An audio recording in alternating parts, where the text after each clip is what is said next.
विश्व स्वास्थ्य संगठन ने कोरोना से मरने वालों के आंकड़े जारी किए हैं, जिसके मुताबिक भारत में 47 लाख लोगों की मौत हुई है। जबकि भारत सरकार के आंकड़ों के मुताबिक देश में कोविड से मरने वालों का आधिकारिक आंकड़ा 5.2 लाख के करीब है। ये आंकड़ा WHO द्वारा जारी किए गए आंकड़े से 10 गुना कम है। आपको जानकर हैरानी होगी कि भारत में मृतकों की संख्या को लेकर WHO ने जो डाटा दिया है, वो संख्या दुनिया भर में हुई मौतों की 1/3 है। WHO ने इस आकलन के लिए अलग तरीके का इस्तेमाल किया है। उन्होंने देखा कि महामारी से पहले क्षेत्र में मृत्यु दर क्या थी और बाद में क्या थी, यानी क्षेत्र में सामान्य दिनों में कितने व्यक्तियों की मौत होती थी, वहीं महामारी के बाद क्षेत्र में कितने लोगों की मौत हुई। WHO के आंकड़ों के मुताबिक भारत के अलावा रूस, इंडोनेशिया, अमेरिका, ब्राजील, मैक्सिको और पेरू जैसे देश में सबसे अधिक मौतें हुई। रूस में दर्ज मौतों से 3.5 गुना ज्यादा मौतें बताई गई हैं। वहीं चीन में सबसे कम मृत्यु दर बताया गया है। ये सच है कि आबादी के मामले में चीन भले ही नंबर 1 पर है, लेकिन वो अभी भी देश में जीरो कोविड नीति का पालन कर रहे हैं। हालांकि भारत सरकार ने उनके दावे पर सवाल खड़े किए हैं। उनका कहना है कि आंकड़े निकालने की प्रक्रिया, कार्य प्रणाली और परिणाम को लेकर हमने आपत्ति की थी। इसके बावजूद WHO ने अतिरिक्त मृत्यु दर का अनुमान जारी किया है। बता दें, भारत में दूसरी लहर के दौरान डेल्टा वेरिएंट के कारण सबसे अधिक मौतें हुई थी। इस दौरान कोरोना से होने वाली मौत को लेकर कई सवाल उठते रहे। मसलन, क्या सिर्फ अस्पताल में मरने वाले मरीजों को ही कोरोना संक्रमित माना गया? घर में जिन मरीजों की मौत हुई, कई बार उनका टेस्ट तक नहीं करवाया जा सका। कई मामले ऐसे भी देखे गए जब मृतक की लाश जलाने के बाद उसकी कोरोना रिपोर्ट पॉजिटिव आई।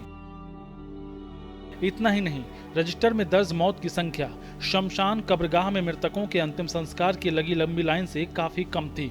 उस दौरान कई अखबारों ने इस मामले में रोजाना रिपोर्टिंग भी की थी और बताया था कि असल संख्या दर्ज संख्या से कई गुना ज्यादा है। बिहार, कर्नाटक जैसे कई राज्य ऐसे भी रहे जहां पर कोरोना से मरने वालों का डाटा कई दिनों के बाद अपडेट किए गए, जिससे सवाल भी उठे कि डाटा आने में देरी क्यों हुई।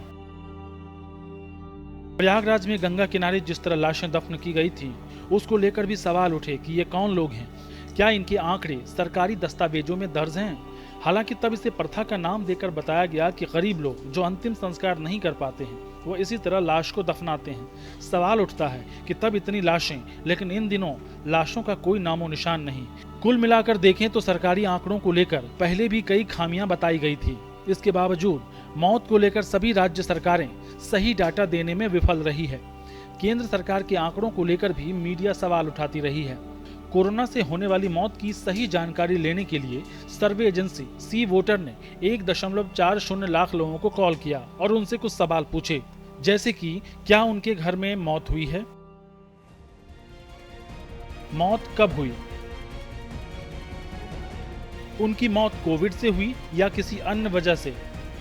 इन सभी सवालों के जवाब को एक साथ मिलाकर पड़ताल की गई। जो जानकारी मिली वह चौंकाने वाले थे। जून 2020 से जुलाई 2021 के बीच हुई कुल मौत की संख्या 32 लाख हैं। इसमें 29% मौतें सिर्फ कोरोना की वजह से बताई गई है। अप्रैल 2021 से जुलाई 2021 के बीच 27 लाख लोगों की मौतें हुई हैं। यानी कि कोरोना महामारी के आने के बाद मौत का प्रतिशत पहले के मुकाबले 27% बढ़ा है। जानकारों का मानना है कि ये बढ़े हुए मौत के जो आंकड़े हैं, वो कोरोना की देन है।